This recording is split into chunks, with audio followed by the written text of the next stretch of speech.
folks, I be Sarah Rochelle, and this week I be chatting about hints to run through The Legend of Zelda Breath of the Wild with only 3 hearts and 1 stamina bar. I got a comment in last week's video from about doing a Breath of the Wild video and talking about that. She did give me some suggestions for what to talk about, but I have decided that I've been running through Breath of the Wild with 3 hearts. Somebody else probably is going to do it, so I'm going to give you some of my tips for getting through with only 3 hearts. First of all, that warp is going to save you from some very dangerous situations. If you're paragliding out into the middle of the ocean trying to make it to an island and you're not going to make it, well, you just stop paragliding for a second because it uses less stamina and just go to your map and warp to wherever you feel like. Then make some stamina potions and try again. And that way you could refill your stamina along the way. Also, if you're trying to catch a horse and you need more stamina than you only 1 bar, make a whole bunch of stamina potions because you can still refill your stamina while you're trying to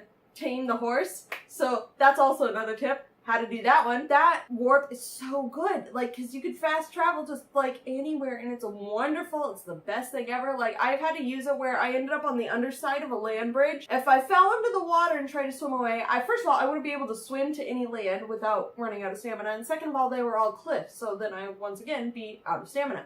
So that way I'm like, oh, I'll just warp away because I don't actually need to be here anymore because I got the Korok seed, so that's clearly all I needed, so I'll just warp to wherever I was going to go next.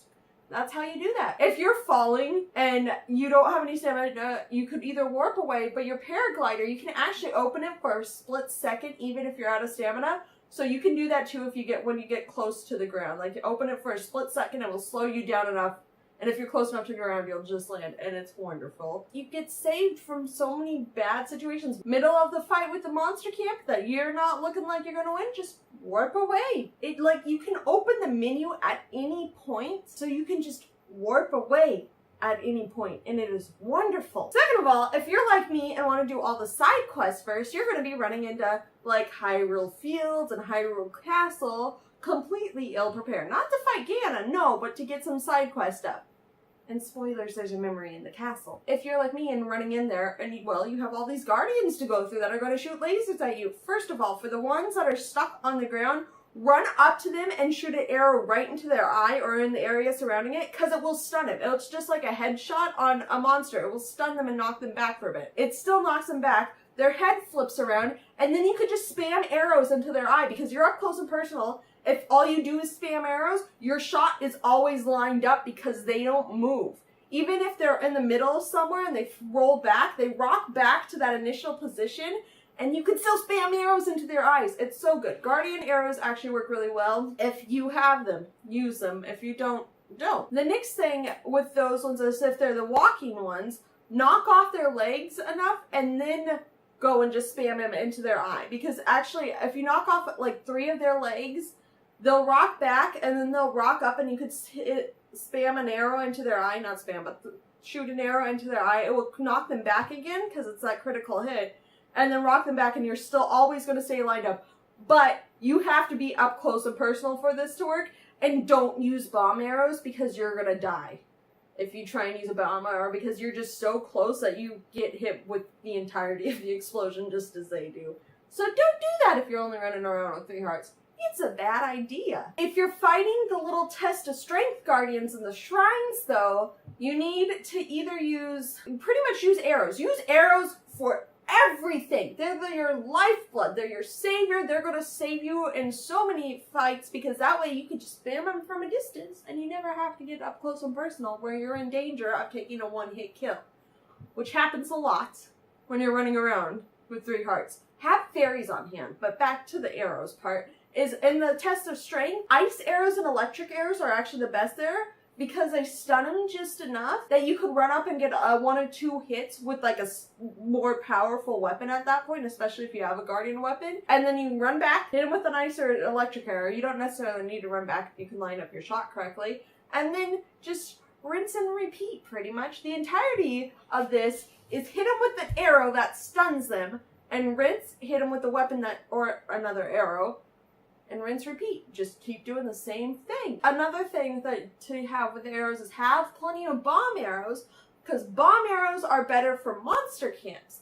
Especially if you're one of the people who just likes to climb the skull that they're all hiding around, and then you shoot out the watchtowers with the bomb arrows, and then you climb down onto the nose and shoot into the face with the bomb arrows.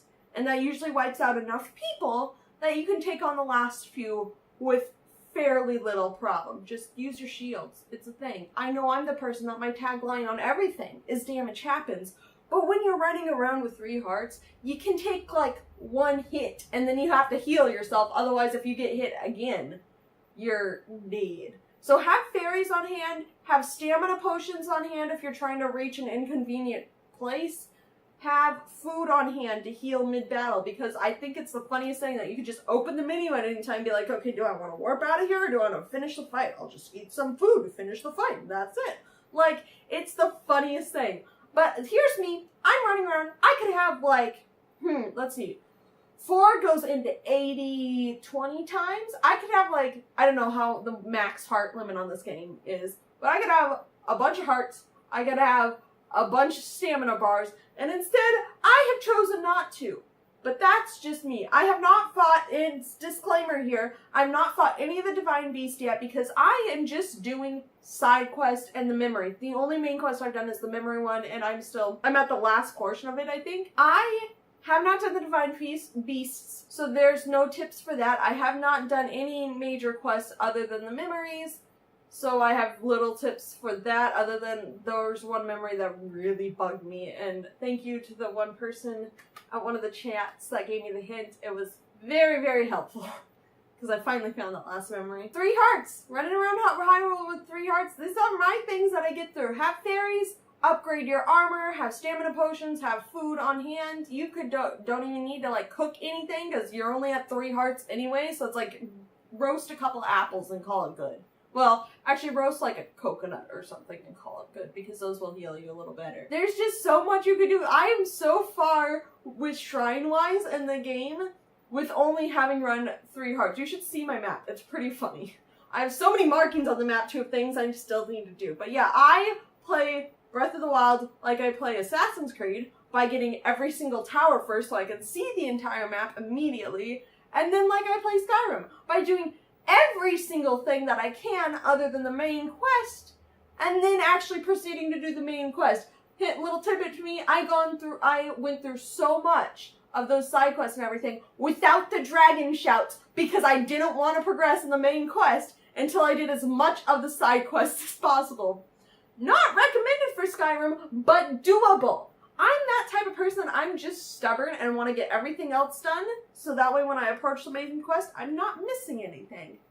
ibchatting. I've been chatting about my tips for running through Hyrule with only 3 hearts in Breath of the Wild, and thanks for watching, peeps.